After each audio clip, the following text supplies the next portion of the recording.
everyone, welcome back to my channel. Ashley has always been the kind of person who knows exactly what to say when someone else is standing at the edge. She can see the worrying in Naomi's eyes before Naomi is even ready to admit it, reach the wounded places other people try to hide, and offer calm, practical, deeply compassionate advice at the exact moment when everything seems ready to fall apart.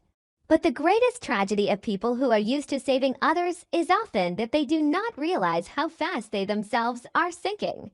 While Ashley has been pouring most of her energy into steadying Naomi's anxiety, helping her believe that Jacob is still the man she loves and not some distant shadow consumed by work and secrets, Ashley herself has been quietly trapped inside a relationship that has been cracking from within.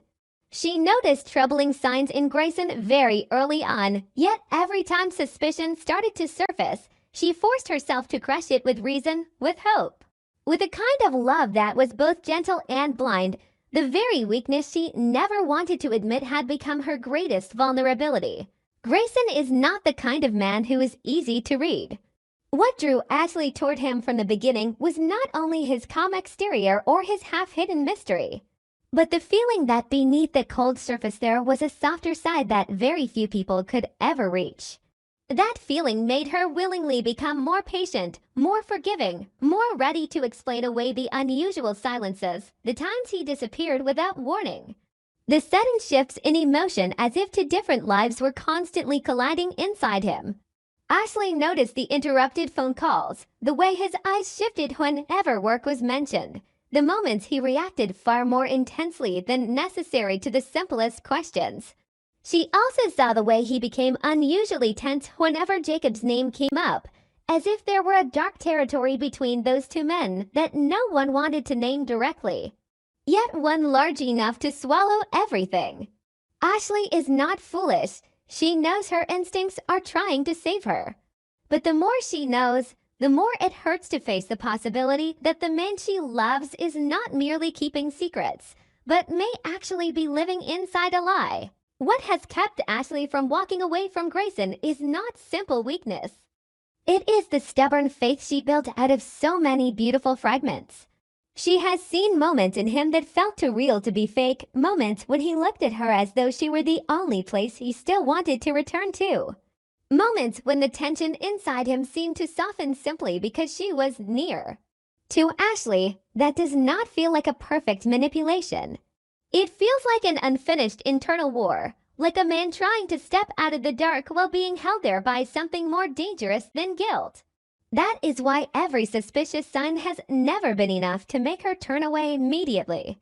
Instead, each one has pulled her deeper into a crueler spiral, one where she doubts him and pities him at the same time, where she wants to leave and save him at once, where she burns with anger at being kept in the dark while fearing that if she walks away, Grayson will disappear completely into the darker side he has tried so hard to hide. While Ashley is still struggling with those opposing emotions, Jacob sees the whole situation from a different angle, colder and far more practical. To Jacob, Ashley is not just a woman in love with the wrong man. She is someone standing dangerously close to a line she does not even realize she has crossed. He keeps pressuring Grayson to end the relationship not simply because he is judgmental or intrusive, but because Jacob has seen the links Ashley cannot see yet. He understands that Grayson is being stretched between fear, duty, and the secret tied to the plasma case that is growing larger by the day like a ticking bomb. Jacob also knows something Ashley does not. Once someone accidentally gets too close to the center of that secret, they are no longer treated as an outsider. They become watched, evaluated as a threat, perhaps even removed from the picture in the coldest possible way. But Jacob cannot say everything. The more silent he remains, the more it looks as though he is meddling too deeply in someone else's private life. The more he hides what he knows, the more suspicious and controlling his attempts to protect Ashley appear. That contradiction is what pushes Jacob into a dangerous role, the man who wants to save Ashley but can only do it through half-finished warnings, so that everything he says can easily be mistaken for another form of control or concealment. Ashley truly begins to lose her balance when she realizes the strange things she has been sensing are no longer scattered feelings, but pieces of a terrifying pattern. What seemed like an ordinary day at the hospital opens the first real crack. She does not mean to overhear anything, but some truths do not arrive through confession. They arrive through a fragment of sound slipping past a half-closed door, through a name spoken too quickly and too quietly, through an unnaturally cold voice in a place that is supposed to run on professionalism. Ashley hears only fragments, but each one is enough to chill her heart. She hears Grayson being warned about losing focus, hears irritation that sounds more like control than professional concern, hears the implication that his relationship is not simply a private matter. And then the name that emerges from that exchange leaves her frozen: Whitmore. Dr. Whitmore has long given Ashley an uneasy feeling, but it was only a vague instinct until what she overheard started to change the color of everything. If Whitmore were simply a demanding department head, her frustration with Grayson for being distracted at work might not mean much. But what unsettles Ashley is the way Whitmore speaks about time, about distraction, about the risks that will grow if someone comes too close to matters that do not concern them. That is not the voice of someone who only cares about job performance. That is the voice of someone trying to keep a secret structure from shaking apart. Ashley has no proof, but her instincts tell her Whitmore is not upset because Grayson is in love. What truly bothers her is that Ashley is present in the wrong place, at the wrong time, inside a relationship that could disrupt the path of things Whitmore needs to control. The hardest blow does not come from Grayson, but from the very source Ashley never imagined would enter her life in such a way.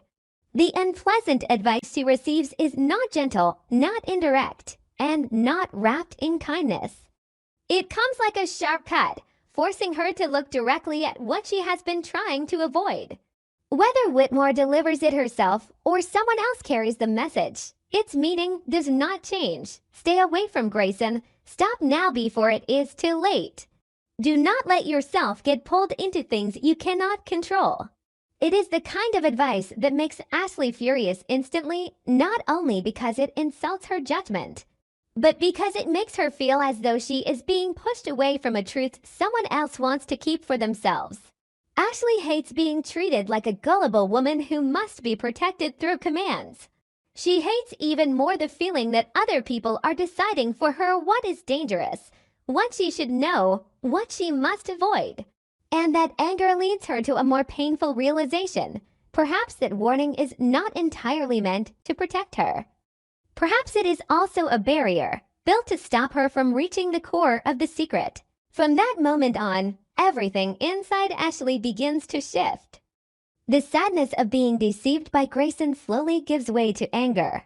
She is angry at him for letting her become the last person to realize she has been living inside a maze.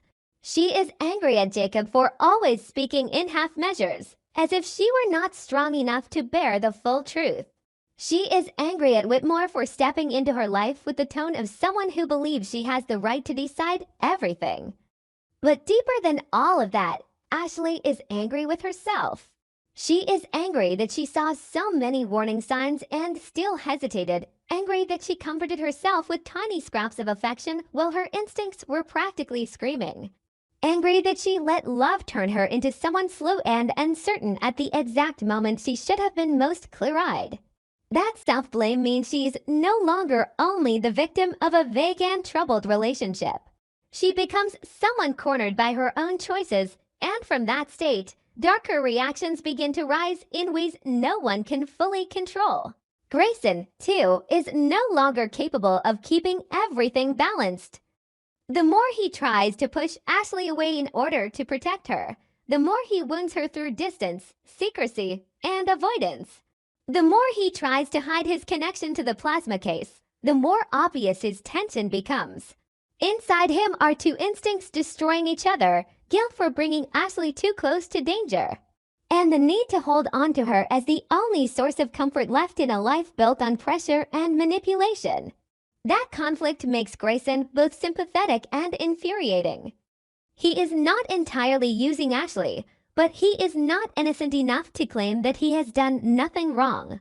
His feelings may be real, but that truth does not lessen the betrayal. To love someone while still allowing them to stand within the blast radius of the secret you carry is not sacrifice. It is selfishness wrapped in pain. Ashley begins to connect everything with a new awareness, colder and more dangerous than before. She remembers the strange encounters, Whitmore's expression whenever she looked at Grayson, the way Jacob kept interfering, the gaps in the explanations given by the man she loves, and the unnerving sensation of being watched whenever she drifted too close to certain links inside the hospital. The more she thinks, the more she realizes this secret is much bigger than a damaged love story. If Grayson really is involved in the plasma case, then being told to stay away is not just a personal tragedy. It may be a sign that an entire network is operating behind the scenes, a network people like Whitmore are desperate to protect and people like Jacob are trying to break apart, even if they are not free enough to reveal everything. Ashley is no longer facing a simple choice between leaving and forgiving. She is standing before three roads, and every one of them leads to pain. Walk away and accept that her love may have been a dangerous mistake. Confront Grayson directly and force him to tell the truth even if it destroys whatever is left between them. Or throw herself into the truth and become the one who blows apart the entire secret so many people are trying to protect at any cost. The most frightening part is that Ashley may no longer be capable of returning to the role of outsider. Once she has heard what she was never meant to hear, once she has seen the signals others tried to hide, once she has felt the threatening shift in Whitmore and Grayson's behavior, her last bit of innocence is gone. The question is no longer whether Ashley should trust Grayson. The question is how much she is willing to lose in order to know the full truth. And in a world where love is always tested by betrayal, where advice can sometimes be a form of threat disguised as goodwill, where the people who claim they want to protect you are often the very ones leading you into darkness, Ashley is moving toward a turning point she cannot reverse. If she chooses to leave, she will carry the wound of a betrayal that was never fully named. If she chooses to stay, she may become the excuse the people behind the plasma case need to strike even harder. But if she chooses to fight back, Ashley will not only destroy her relationship, she may bring down an entire chain of lies rooted in the hospital, in the workplace, and in the hidden connections between Grayson, Whitmore, and the secrets Jacob still cannot bring himself to reveal. And that is the cruelest part of all. Ashley once believed her role was to be the one who gives advice, the one who helps mend the fractures in other people, the one who stands beside Naomi and keeps her from collapsing under the weight of uncertainty. But now Ashley herself has become the center of a storm so fierce that no advice remains gentle enough to save her. Everything she believed in is being tested by fire. Every man around her is hiding something. Every warning sounds like both salvation and a trap. And when the truth finally comes out, Ashley may no longer be the patient, compassionate woman who believed in the goodness of others. She may become the woman who exposes everything with the fury of someone who has been deceived. Or the woman who collapses under the horror of realizing she fell in love with a darkness she could never tame. In a place like Fairmont Crest, sometimes the most dangerous thing is not the secret being hidden, but the moment an intelligent woman finally stops forgiving and decides to look directly at everything others have done to keep her silent. What do you think? Will Ashley walk away from Grayson? Does Grayson truly love her, or is he only using her? Everything in this video is purely speculation and a personal opinion that I wanted to share. If you found this video interesting and helpful, please support me with a like and leave a comment below. If you have even better ideas or more interesting theories, share them in the comments so everyone can join the discussion. I truly appreciate all of your support and contributions. Thank you so much. And if you have not subscribed to us yet, please scroll down and hit the subscribe button.